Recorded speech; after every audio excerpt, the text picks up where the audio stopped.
To some, it's a symbol of everything wrong with a certain part of America. To others, it's our history, and it dared not be touched. But when a Republican governor speaks, the die is being cast about the Confederate flag. Just as the Democrats believe the time is right to be smug about the presidential election in 2016, along comes a monster trade deal and the potential for one Godzilla of a nightmare inside the left-wing House of Cards. It's the verbal gift that keeps on giving in and out of the Beltway. The wonder if indeed Republicans have a replacement for Obamacare, if they get their wish, and the Supremes bust it down this week. And in telling it like it is, hear what happens when you call for the swift execution of a mass killer. The ride begins. I'm Ed Berliner. This is The Hard Line.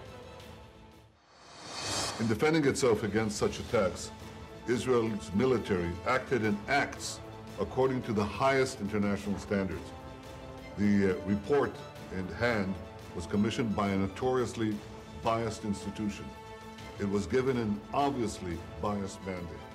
It was initially headed by a grossly biased chairperson who received money from the Palestinians and was forced to resign.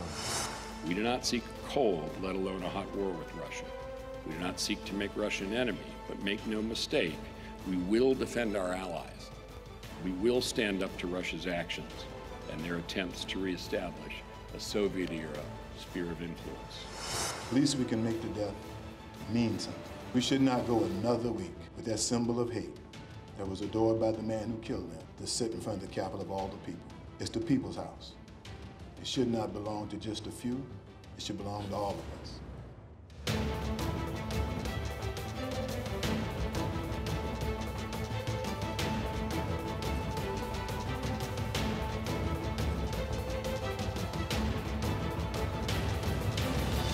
15 years ago, after much contentious debate, South Carolina came together in a bipartisan way to move the flag from atop the Capitol dome.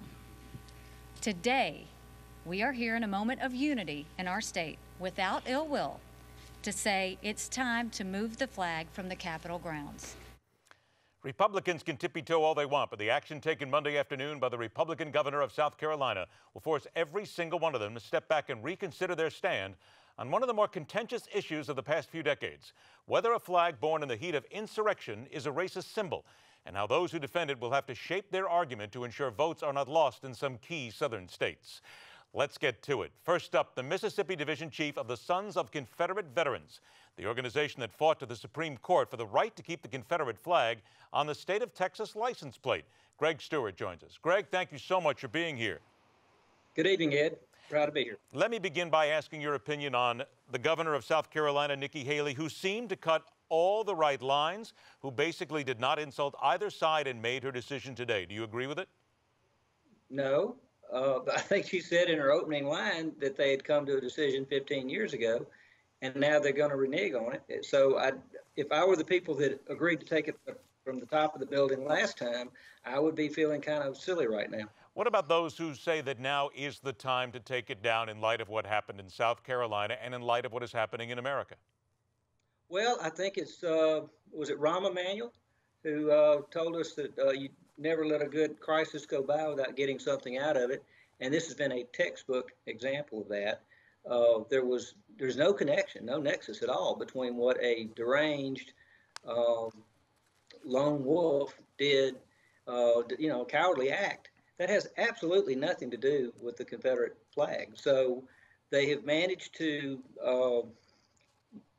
get a Republican governor and 2 Republican senators, my understanding, to create an opportunity for Obama to come down to South Carolina and do a victory lap in their face. And I guess what I'd like to know Well, one second, Greg, just 1 second, please. This is not about the president, you understand. I just want to make sure we stay on target here. Would you not agree, though, that there are some people who have taken the Confederate flag and use it for racist purposes here in the 21st century?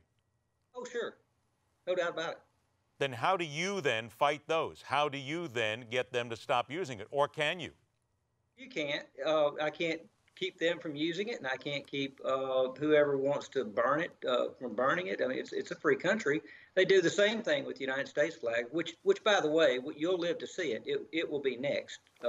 That'll have to go too at some point. But right now, they got to get rid of the Confederate flag, so that's what they're working on. I've only got about a minute left, though. What would you say to those people who say that this is a symbol of racism, and those who go back to William T. Thompson, who basically co-authored and co-created what is today the Confederate flag, when he said that it would be emblematic of a cause to basically show that the white man is over the inferior race of the blacks?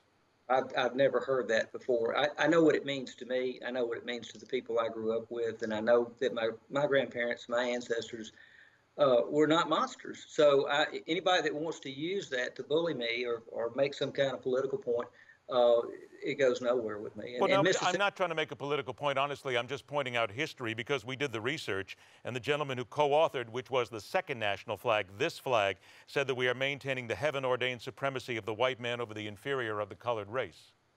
Okay, and I guess Grant said that he would free his slaves when he was forced to, because good help was hard to find. So you can find people on both sides of that conflict that said terrible things, but that's not what we're doing today. This is 150 years later, and that's not what that flag stands for. All right, Greg, honestly, we are going to continue this discussion. I want to thank you. We wanted to make sure that we got your side of this. I thank you so much for joining us from the Sons of the Confederate Veterans.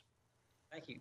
All right, now let's go ahead and look at the other side of this debate right now, because there are those who look at the other side, a different view. Our next guest was once a member of the Skinheads and a white supremacist, co-founder of Life After Hate, and author of Romantic Violence, Memoirs of an American Skinhead, Christian Picciolini. Christian, thanks a lot for joining us again. Thank you for having me, Ed. Christian, you just heard the comments from the gentleman here regarding the fact that he doesn't think that this necessarily needed to be done. What's your take on what the governor did today? And I think, you were spot on when you said that this flag was created as the white man's flag. From the moment it was created, the whole meaning of this flag was to support the superiority of white people. And I commend the governor and I commend the senators for taking a stance to take the flag down, because it does represent to millions of American people. It's a symbol of hate, and it's a symbol of oppression, and it's a symbol of revolution, and frankly, it's anti-American. Is there any doubt in your mind that the people who use this flag, whether or not they use it for the right purposes or not, but those who use it today, the skinheads, the people, the white supremacists who used to be involved with, they use this flag, they think of it as a racist flag, and they think of it as a way to basically rub the nose of the black man in it and say, we are superior to you? Absolutely, yeah. No, as a matter of fact, white racists in America solely use the Confederate flag as their flag. Most of them don't believe in the American flag as we have it, with the stars and stripes.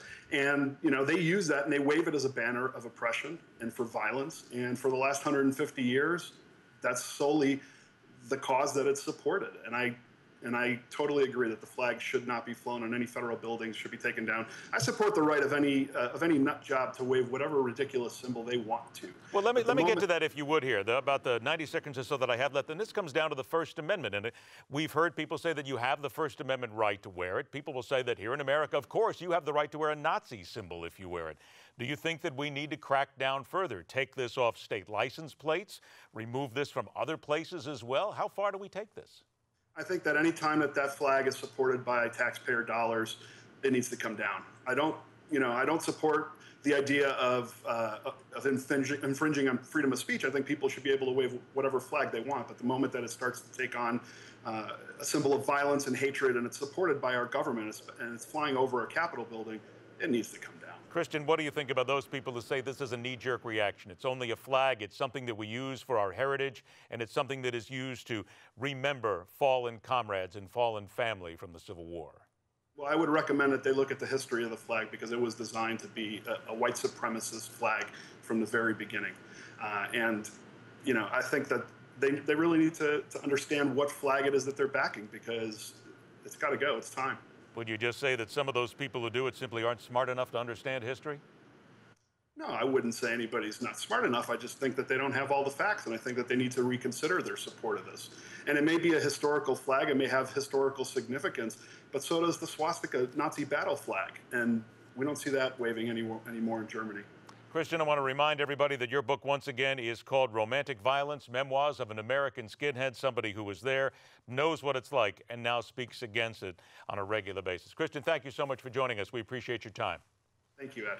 This is a debate that's going to go on for some time. And again, as we have done the research, the flag was originally created by a gentleman in 1863, and it had racist tendencies behind it. It's in the history books.